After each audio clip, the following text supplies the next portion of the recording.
Caveat emptor introduction। अस्सलाम वालेकुम viewers, आप सब में से जो भी स्टूडेंट मुझसे नोट्स ख़रीदना चाहता है, आप क्या करेंगे, मेरा ये इंस्टाग्राम अकाउंट आपको दिख रहा है, आप यहाँ पे जाके अपना ऑर्डर डाल सकते हैं नोट्स के लिए। बहुत से स्टूडेंट्स ने आकर यहाँ से मुझसे ऑलरेडी नोट्स खरीदे हैं। ये आपके सामने मैंने चैट्स दिखा रही हूँ आपको। मैंने नेम इसलिए हाइड कर दी स्टूडेंट्स के ताकि उनकी प्राइवेसी डिस्टर्ब ना हो। अभी भी एक और स्टूडेंट की रिक्वेस्ट आई हुई है कि वो मुझसे नोट्स खरीदने के लिए आई है कि ये पेड लिखा हुआ है, पेड है। ये वो स्टूडेंट्स हैं जिन्होंने नोट्स मुझसे खरीद लिए हैं। ऑर्डर लिखा हुआ आ रहा है, ये वो स्टूडेंट है जिसने नोट्स खरीदने हैं, पैसे पे नहीं किए। तो जैसे ही ऑर्डर के लिए पे कर देंगी मुझे, तो उसके बाद इनको नोट्स जो है ऑन टाइम मिल जाएंगे। आपके सामने मैं एक स्टूडेंट के चैट खोलती हूँ, ठीक है। ये आप देखें, मैंने स्टूडेंट की चैट खोली है। यहाँ पे इसको मैंने प्रॉपर्ली सारे नोट्स अपने PDF सेंड कर दिए जैसे इसने मुझे पे किए। ठीक हो गया। दूसरा तरह से खरीद सकते हैं ऑन माई इंस्टाग्राम अकाउंट। मेरा फेसबुक पेज भी है, वो भी आपको दिखाती हूँ। ये मेरा फेसबुक पेज है जहाँ पे मैं डिफरेंट इन्फॉर्मेशन डालती रहती हूँ, जैसे कि पास पेपर्स की इन्फॉर्मेशन, पास पेपर्स की पिक्चर, ये सारी चीज़ें आपको मेरे फेसबुक पेज पर आराम से मिल जाएंगी। यानी कि जितने भी पास पेपर है, जो भी लॉ रिलेटेड इन्फॉर्मेशन है, वो सारी आपको मेरे फेसबुक पेज पे मिलेगी। स्टूडेंट्स और टीचर के नोट्स आपको मेरे फेसबुक ग्रुप पे मिलेंगे। अब तक इस ग्रुप पे कम से कम 200 लोगों ने ज्वाइनिंग कर लिया। आप भी इसको ज्वाइन करें, जिससे आपको फ़ायदा ये होगा कि आपको टीचर्स के नोट्स और स्टूडेंट्स के नोट्स इस तरह से फ्री में मिल जाएंगे। Caveat emptor is a Latin phrase. जो केविट एम्प्टर है, एक लैटिन ज़बान में है, लैटिन लैंग्वेज में है। इसको इंग्लिश में कहा जाता है let the buyer be careful. यानी कि ये जो केविट एम्प्टर है, इसका मीनिंग है let the buyer be careful.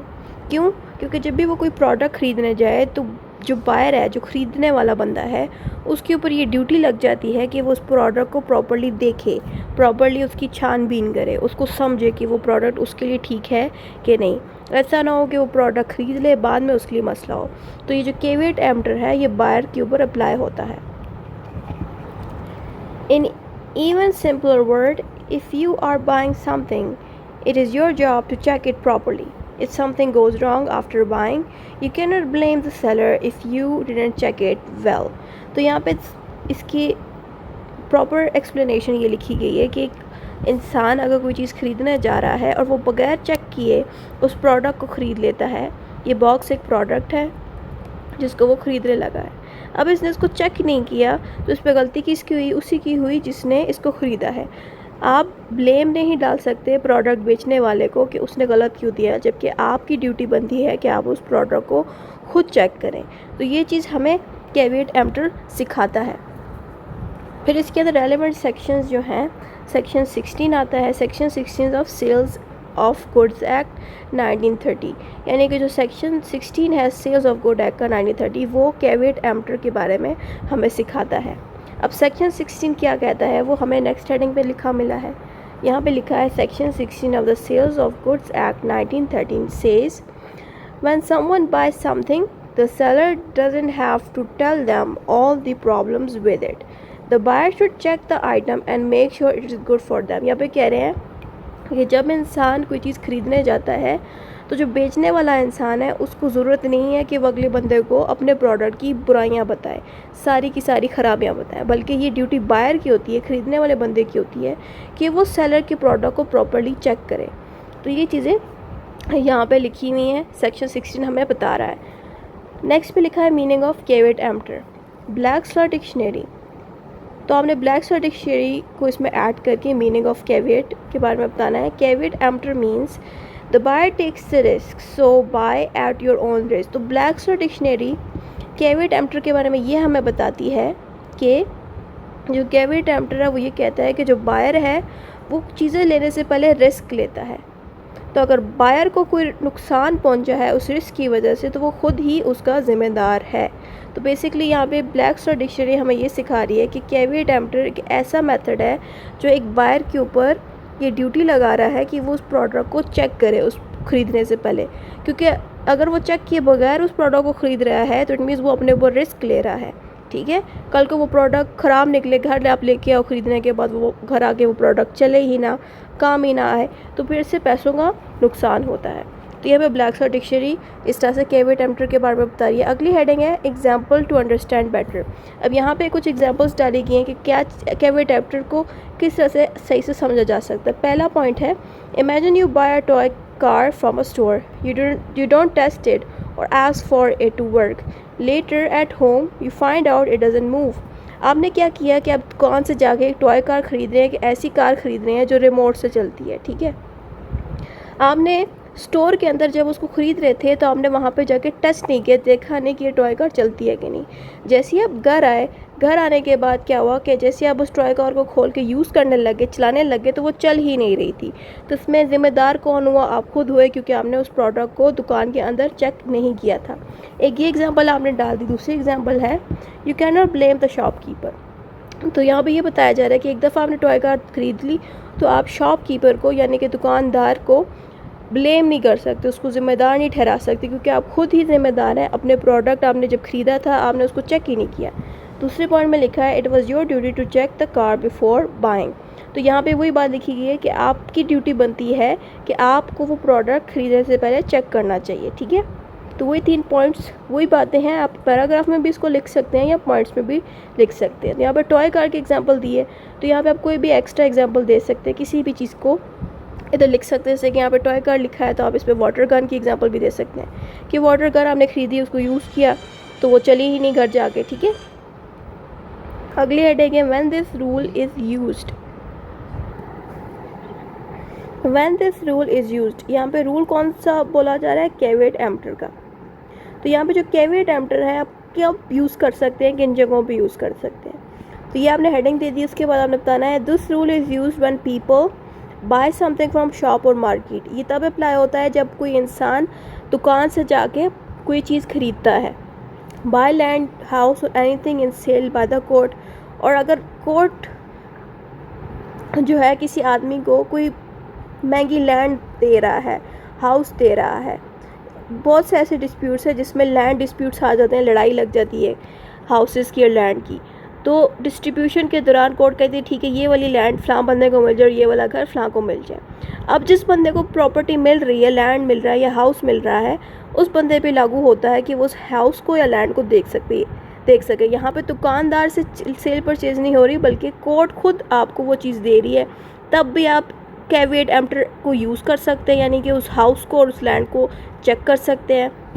By online और थ्रू मेल ऑर्डर। और उसके साथ साथ जो ऑनलाइन शॉपिंग करते हैं लोग, उनके ऊपर भी ये लागू होता है कि वो उस प्रोडक्ट को जिसको वो ऑनलाइन मंगा रहे हैं उसको भी वो चेक करें। चेक करने के बाद अगर वो चीज़ ठीक ना हो तो वापस कर दें, क्योंकि कई सारे ऐसे लोग होते हैं जो प्रोडक्ट ऑनलाइन अगर सेल करते तो वो आपको 1 दिन की वारंटी लाजमी देते हैं। वारंटी के ऊपर अलग से वीडियो बनाई है, वो आप जाके देख सकते हैं। आई का साइन शो होगा, उस पर वारंटी की वीडियो आपको दिख जाएगी, वो आप क्लिक करेंगे वारंटी की वीडियो प्ले होने लगेगी। तो यहाँ पे वारंटी का मतलब होता है कि आपको 1 दिन का टाइम पीरियड दिया जाता है जिसमें अगर प्रोडक्ट में कोई ख़राबी हो फ़ौरन वापस कर दें। अगर आपने 1 दिन से ज़्यादा निकाल ली और बाद में जाके आप कहते हैं कि प्रोडक्ट ख़राब है, तो उस सिचुएशन पे चांसेस हैं कि वो प्रोडक्ट वापस नहीं हो सकता, ठीक है। तो चाहे आप ऑनलाइन शॉपिंग करें, फ़िज़िकली जाके दुकान से लें, या कोर्ट आपको कोई प्रोडक्ट दे या घर वगैरह दे, जिस भी शक्ल में आपको कोई प्रोडक्ट मिल रही है, कोई चीज़ मिल रही है, तो वहाँ पे आपके ऊपर ड्यूटी बनती है कि आप उस चीज़ को चेक करें कि वो ठीक है आपके लिए कि नहीं। यहाँ पे जज ने एक डिस्कशन की है कैविएट एम्प्टर के बारे में। This rule doesn't mean take a chance, it means take care. यहाँ पे एक जज हैं, उनका नेम मेंशन नहीं हुआ। यहाँ पे जज कह रहे हैं कि आपको अगर कैविएट एम्प्टर की ऑप्शन मिली है, इसका मतलब ये नहीं है कि आप एक चीज़ को छोड़ के दूसरे के पीछे भागना शुरू हो जाए। कैविएट एम्प्टर का मतलब ये है कि जो चीज़ आपको मिल रही है आप उसको केयरफुली पहले देख लें कि क्या वो आपके लिए ठीक है कि नहीं। अगर उस चीज़ में कोई ख़राबी है तब आप दूसरे के पीछे जाएँ। ये बात हमें ये स्टेटमेंट बताती है। उसके बाद आगे लिखा है, इफ़ यू पिक समथिंग और buy your own choice you must be careful and can't later blame the seller. यहाँ पे वही सेम बात दोबारा रिपीट हुई है कि आप खुद अपनी मर्ज़ी से किसी चीज़ को चूज़ करते हैं और उसको चेक ही नहीं करते, तो आप ये रिस्पॉन्सिबिलिटी का दावा सेलर पे नहीं डाल सकते। यानी कि आप सेलर, बेचने वाले को नहीं कह सकते कि तुमने मुझे ख़राब प्रोडक्ट दी, बल्कि आपने खुद जो है प्रोडक्ट को चेक नहीं किया, तो आप खुद ही इसके ज़िम्मेदार है। ये चीज़ हमें ये लास्ट स्टेटमेंट बताती है। नेक्स्ट पॉइंट पे लिखा है, but wait there are some exceptions, special cases. तो बेसिकली इस हेडिंग में आपने लिखना है एक्सेप्शंस का मतलब क्या होता है। एक्सेप्शन का मतलब ये है कि अगर आपका प्रोडक्ट ख़राब हो गया या प्रोडक्ट गलत निकल आया, तो उस सिचुएशन पे आप कैसे बच सकते हैं। तो ये चीज़ें, इसको हम कहते हैं एक्सेप्शन। तो आप चाहे सिर्फ एक्सेप्शन की हेडिंग दे दें या पूरी एक इस तरह से लंबी सी हेडिंग भी दे सकते हैं, ठीक है, या स्पेशल केसेस की भी हेडिंग दे सकते हैं। अब इसमें लिखना क्या है, यहाँ पे लिखना है sometimes the rule does not apply and the buyer can blame the seller. Let's look at those. अब यहाँ पे जो एक्सेप्शंस दी गई हैं, यानी कि आपको पहले तो सीधा बताया गया कि आप खुद ही जिम्मेदार हैं कि अगर आपने प्रोडक्ट नहीं सही से देखी, ख़राब निकल आई, तो आप खुद जिम्मेदार हैं। चेंज नहीं हो सकता वो प्रोडक्ट, आपको पैसों का नुकसान हो गया, आपने खुद ही नहीं उसको देखा। ये तो हो गया कैविएट एम्प्टर। लेकिन कौन सी ऐसी जगह हैं जहाँ पे कैविएट एम्प्टर अप्लाई नहीं होता और जो बायर है, खरीदने वाला बंदा है, वो आप सेलर को ब्लेम कर सकता है। अब वो कौन सी जगह है, उनमें से सबसे पहली एक्सेप्शन हमारे पास आती है, you tell the seller what you need. तो उसमें पहली हेडिंग में लिखा है exception to the rule of caveat emptor when the buyer can blame the seller. वही सेम पॉइंट जो हमने ऊपर लिखा है उसको हेडिंग में कन्वर्ट करके फिर हमने उसके अंदर एक और हेडिंग डाल देनी है, you tell the seller what you need. इसमें लिखा है if you tell the seller why you are buying something and depend on their advice then the item must work for the purpose. Example, if you tell a seller I need shoes for running and the shoe hurts your feet while running, you can't complain. यहाँ पे कह रहे हैं कि अगर आप खुद ही अपने मुंह से प्रॉपरली बेचने वाले बंदे को, सेलर जो है, जो आपको शूज़ बेच रहा है, उसको अपने मुंह से कहते हैं कि मुझे भागने के लिए शूज़ दें। भागने का मतलब ये है कि जब आप शूज़ पहन के भागें वो कंफर्टेबल भी हों, उसमें सारी चीज़ें हों जो एक प्रॉपर रनिंग शूज़ में होनी चाहिए। अब सेलर ने क्या किया कि आपको शूज़ ऐसे दे दिए जो भागने के लिए तो है, लेकिन आपको जैसे आप उस पर भागेंगे आपके पाँव को वो दर्द करेगा, वो शूज़ पेन देगा। तो ये फिर ब्लेम आप डाल सकते हो सेलर पे कि आपने उसको प्रॉपर्ली मुझसे बोल के कहा था कि मुझे भागने के लिए शूज़ चाहिए। तो सेलर की ऊपर ड्यूटी बनती है कि वो आपको ऐसे शूज़ दें जो कंफर्टेबल भी हों और भागने के काबिल भी हों, ठीक है। तो ऐसी सिचुएशन पे आप ब्लेम डाल सकते हो सेलर पे। उसके अलावा दूसरा ब्लेम आप डाल सकते हो buying by trade name. If you ask for a special brand or trade name like I want a Nike shoe, then you might still be able to accept good quality.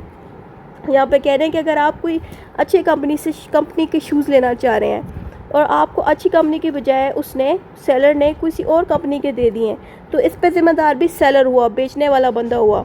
ऐसी situation पे भी आप उन पे इल्ज़ाम लगा सकते हैं। उसके अलावा merchantable quality. If you buy something by just its name or description without seeing it, then it must be good enough to sell in the market. It should be safe and proper for normal use. For example, if you buy milk and it has germs that make you sick, the seller can be held responsible. अब आप एक ऐसी दुकान से जाके कोई चीज़ खरीद रहे हैं जिसमें क्वालिटी नंबर 1 है, लेकिन आपको उस क्वालिटी पे यकीन है, आप उस क्वालिटी को देखते हुए वो प्रोडक्ट खरीद रहे हैं। कल को आपने वो प्रोडक्ट ख़रीद लिया और घर आके आपने कोई जूस खरीद लिया है, कोई अच्छी सी पीने वाली या खाने वाली चीज़ उस दुकान से इसलिए ली है क्योंकि उस दुकान की क्वालिटी अच्छी है, लेकिन घर आके आपने वो चीज़ जब खाई पी आप बीमार पड़ गए। ऐसी सिचुएशन पे वो दुकानदार ज़िम्मेदार होगा क्योंकि उसने अपने दुकानदार ने बोर्ड पे लगाया हुआ कि हमारी क्वालिटी सबसे अच्छी है, और सबसे अच्छी होने के बाद भी अगर आप बीमार पड़े हैं, आपकी हेल्थ डैमेज हो रही है, तो ऐसे सिचुएशन पे दुकानदार को आप हेल्ड कर सकते हो, रिस्पॉन्सिबल ठहरा सकते हो, ठीक है। तो ऐसी सिचुएशंस पे आप खुद ज़िम्मेदार नहीं होंगे, सेलर होगा जो आपको नुकसान देगा। अगला है common trade practice. If a normal way of selling things include a promise of a quality, that promise should be followed. यहाँ पे ये कह रहे हैं कि अगर एक बंदा कोई प्रॉमिस कह के आपको कोई चीज़ बेचता है, अगर एक बंदा कहता है कि ठीक है आप हमसे ये चीज़ लें, ये एक दिन के अंदर, या मैं एग्जांपल देती हूँ यहाँ पे, एक हफ़्ते के अंदर ये चीज़ ख़राब नहीं होएगी, आप उस बंदे से जाके वो प्रोडक्ट ख़रीदते हो, लेकिन एक हफ़्ते के अंदर ही या एक हफ़्ते से पहले यानी कि 2 दिन के अंदर ही वो प्रोडक्ट अगर डैमेज हो जाए, तो ज़िम्मेदार कौन हुआ? ज़िम्मेदार यहाँ पे भी सेलर होगा, क्योंकि सेलर ने खुद प्रॉमिस सारी दुनिया को किया है कि एक हफ़्ते के अंदर वो प्रोडक्ट डैमेज नहीं होगा। इट मीन्स वो गुड क्वालिटी प्रोडक्ट बेच रहा है। अगर उसने गुड क्वालिटी प्रोडक्ट बेचा है तो वो 2 दिन में क्यों डैमेज हो गया? इट मीन्स वो प्रोडक्ट ठीक नहीं था। तो ऐसी सिचुएशन पे यहाँ पे रिस्पॉन्सिबल कौन हुआ? बेचने वाला बंदा हुआ। तो यहाँ पे कैविएट एम्प्टर अप्लाई नहीं होगा। अगला है fraud and treachery. If the seller cheats or lies to you or hides problems on purpose, the rule doesn't apply. यहाँ पे कह रहे हैं कि जो बेचने वाला बंदा है पर्पसफुली यानी कि जान पूछते हुए आपको उस प्रोडक्ट की कोई भी नेगेटिविटी ना बताए, बिल्कुल ही वो डैमेज प्रोडक्ट है और वो सब कुछ छुपा दे, ऐसी सिचुएशन पे आप रिस्पॉन्सिबल नहीं होंगे, बल्कि वो बंदा रिस्पॉन्सिबल होगा जो आपको वो चीज़ बेच रहा है, जो आपसे चीज़ें छुपा के, उसकी नेगेटिविटी छुपा के आपको वो बेच दिए। बाद में कल को आपको जो पता चले कि जो प्रोडक्ट मैंने लिया ये तो ख़राब था, तो इस पर रिस्पॉन्सिबल कौन होगा? 100% रिस्पॉन्सिबल बेचने वाला होगा। Hiding secret problems. If the seller knows the item is bad and hides it and you can't find it out easily, then there is a responsibility. यहाँ पे कह रहे हैं कि जो बेचने वाला बंदा है उसने सीक्रेट रखा है इस बात को कि अगर आप प्रिंटर लेने जा रहे हैं किसी शॉप से और उस बंदे को अच्छे से पता है कि जो प्रिंटर है इसकी अंदर थोड़ी सी एक जगह पे ख़राबी है, वो आपको उस ख़राबी के बारे में नहीं बता रहा, सीक्रेट रख रहा है और आपको पता भी नहीं चल रहा कि इस प्रिंटर में फ़लाँ प्रॉब्लम मौजूद थी, तो इस पे ज़िम्मेदार कौन हुआ? वही बंदा हुआ जिसको पता था कि इस प्रिंटर में ख़राबी है। तो यहाँ पे भी आप रिस्पॉन्सिबल नहीं होंगे, सामान बेचने वाला बंदा यानी कि सेलर रिस्पॉन्सिबल होगा अगर वो आपसे सीक्रेट्स रखता है प्रोडक्ट बेचने से पहले। अगली हेडिंग है other legal promises that are warranties. Sometimes the law gives buyer special rights. If the item doesn't match the sample or description, the buyer can complain. यहाँ पे हो ये रहा है कि आपको वारंटी दी गई है, उस प्रोडक्ट के ऊपर लिखा हुआ है 1 साल की, ठीक है, और बायर कहता है कि जो प्रोडक्ट है ये 2 साल की उसके ऊपर वारंटी है। बायर कुछ कह रहा है, प्रोडक्ट के ऊपर वारंटी कुछ लिखी हुई है। तो ऐसी सिचुएशन पे आप जो है कंप्लेन कर सकते हो कि आप मुझे कह रहे हो कि जो प्रोडक्ट है ये तो 2 साल की इसके ऊपर वारंटी है, लेकिन जब डब्बे पे मैंने देखा इसमें तो सिर्फ 1 साल की वारंटी लिखी गई है, आपने 2 साल की कही थी। तो ऐसी सिचुएशन पे आप उनको कंप्लेन कर सकते हो। यहाँ पे एग्जांपल देख लेते हैं। You order red T shirt but got blue one, you ask for 10 inches plates but got 8 inches plate. तो यहाँ पे और एग्जांपल्स दी गई हैं कि अगर आपने ब्लू टी शर्ट ऑर्डर की और आपको जो है किसी और कलर की मिल गई है या रेड टी शर्ट की जगह ब्लू मिल गई है, तब आप कंप्लेन कर सकते हो, ठीक है। या अगर आपने जो प्लेट्स ऑर्डर की थी ऑनलाइन, वो प्लेट्स आपने जो है 10 इंचेस की थी और आपको 8 इंचेस की पहुँच गई, यानी कि अगर दुकानदार की तरफ से कोई ख़राब वाली चीज़ आपको मिल जाती है तब आप कंप्लेन कर सकते हो। उसके अलावा जो वारंटीज़ है, यानी अगर 1 साल की जगह 2 साल का कह रहा है वो वारंटी में चेंजेस कर रहा है, तब भी आप शिकायत कर सकते हो, ठीक है। या अगर प्रोडक्ट वो खुद ही गलत बेचे तब भी आप उनसे कंप्लेन कर सकते हो। कंक्लूजन इसमें लिखा है caveat emptor lets the buyer be careful, the buyer should check what they are buying. तो कैविएट एम्प्टर के हमने स्टार्टिंग पे दोबारा से यहाँ पे कंक्लूजन में लिख देना है कि कैविएट एम्प्टर का मतलब है कि जो बायर है वो चीज़ें लेने से पहले केयरफुल हो, यानी कि उसको पता हो कि जब मैं प्रोडक्ट लेना हो मुझे एक दफ़ा इसको चेक करना है ताकि बायर को बाद में नुकसान ना पहुँचे चीज़ लेने के बाद। If the goods are not good and the buyer didn't check, it is the buyer's problem. यहाँ पे कह रहे हैं कि अगर जो प्रोडक्ट वो ख़रीदा गया, यहाँ पे गुड्स क्या चीज़ होती है? प्रोडक्ट्स, जो वो चीज़ ख़रीद रहा है, जो प्रोडक्ट्स है या जो गुड्स है, अगर वो ख़रीद लेता है बाद में उसमें कोई ख़राबी निकलती है तो यहाँ पे बायर रिस्पॉन्सिबल होता है। उसके अलावा the seller doesn't have to tell all the fault unless the buyer asks clearly there was fraud और चीटिंग और the law gives special protection. यहाँ पे कह रहा है कि जो सेलर है उसको खुद बताने की ज़रूरत नहीं है कि ख़राबियाँ हैं, तब तक जब तक ये बायर खुद पूछता नहीं है कि इसमें क्या ख़राबियाँ। अगर उसने पूछ लिया तो फिर तो रिस्पॉन्सिबिलिटी बनती है सेलर की कि वो उसको एक एक चीज़ बताए कि इसमें क्या ख़राबी है।